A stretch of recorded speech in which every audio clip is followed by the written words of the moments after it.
Benchmark Nifty ने पिछले हफ्ते की शुरुआत तो काफी जोरों शोरों से की और पूरे हफ्ते भर भी पॉजिटिव रहने में सफल रहा। बस एक शुक्रवार के व्यापार में नीचे गिरता नजर आया प्रॉफिट टेकिंग के चलते।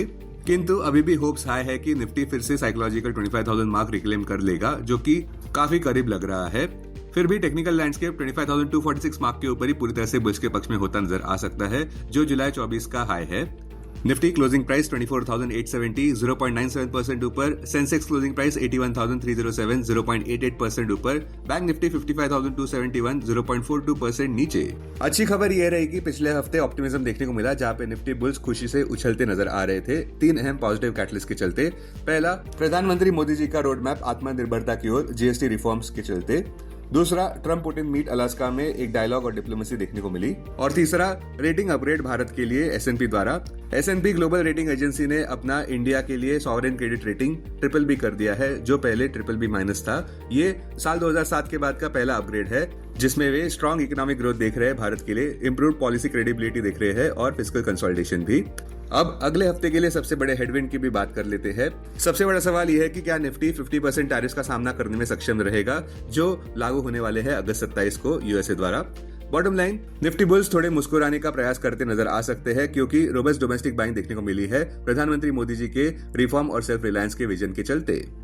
निफ्टी के इंटरवीक इंटरमंथ व्यू की बात करें तो अभी भी पॉजिटिव लग रहा है, बावजूद इस बात के कि पिछले शुक्रवार गिरावट देखने को मिली थी। अहम सपोर्ट अब निफ्टी के 100 डीएमए 24,633 मार्क पर। वहीं ऊपर की ओर निफ्टी के लिए सबसे अहम हर्डल लास्ट वीक का हाई बनता है 25,154 मार्क, और उसके बाद सबका ध्यान जून 30 के हाई यानी कि 25,670 मार्क पर रहेंगे। प्रेफर्ड ट्रेड लग रहा है Nifty closing price 24,870, current market price पर खरीदारी, स्टॉप 24,421, लक्ष्य 25,015 और उसके बाद 25,250। आक्रामक लक्ष्य 25,500 से 25,670 जोन में। बैंक निफ्टी के लिए व्यू की बात करें तो टेक्निकल लैंडस्केप कमजोर नजर आता हुआ, जहां पे बेंचमार्क अभी भी 21 डीएमए जो कि 55,706 मार्क है उसके नीचे ही व्यापार करता नजर आ रहा है। इतना ही नहीं, 50 डीएमए के भी नीचे व्यापार कर रहा है, जो है 56,283 मार्क पर, और 100 डीएमए के नीचे भी, जो है 55,361 मार्क पर। फिर भी नियर टर्म में एक बाउंस को रूल आउट किया नहीं जा सकता ओवरसोल्ड टेक्निकल कंडीशंस के चलते। बैंक निफ्टी के लिए अब इमीडिएट सपोर्ट है 200 डीएमए पर, जो है 52,858 मार्क पर, इसीलिए तीव्र गिरावट पर खरीदारी करना उचित लग रहा है। बैंक निफ्टी के लिए preferred trade, closing price 55,149, current market price पर खरीदारी, स्टॉप 52,609, लक्ष्य 55,705 और उसके बाद 56,561 पर, आक्रामक लक्ष्य 57,000 जोन में। इस हफ्ते जिस स्टॉक को हमने खरीदारी के पक्ष में चुना है वो है नेटवेब टेक्नोलॉजीज। नेटवेब टेक्नोलॉजीज के Q1 FY26 के रिजल्ट्स की बात करें तो प्रॉफिट बिफोर टैक्स 103.92% जूम कर गया ईयर ओवर ईयर ₹41.60 करोड़ पर Q1 FY26 में। ऑपरेटिंग एबिटडा भी ₹44.80 पर देखने को मिला Q1 FY26 में, जो कि 127.2% ग्रो कर गया। यही आंकड़ा पिछले साल इसी क्वार्टर में ₹19.72 करोड़ पर था। ऑपरेटिंग एबिटडा मार्जिन भी इंप्रूव होता नजर आया 167 बेसिस पॉइंट से 14.9% पर Q1 FY26 में। यही आंकड़ा पिछले साल Q1 FY25 में 13.2% पर था।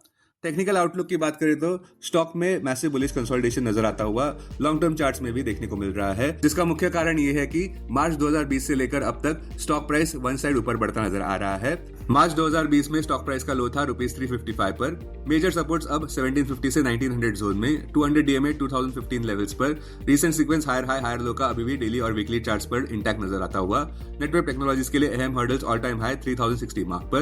Preferred strategy, current market price पर खरीदारी और डिप्स पर भी खरीदारी 2000 से 2050 जोन में। लक्ष्य 2500 और उसके बाद 2750 मार्क पर, और उसके बाद 3060 से 3200 जोन में। स्टॉप लॉस 1709 मार्क पर। होल्डिंग पीरियड 9 से 12 महीने की। Investments in security markets are subject to market risk. Read all the related documents carefully before investing. This content is purely for information and educational purpose only and in no way to be considered as an advice or recommendation.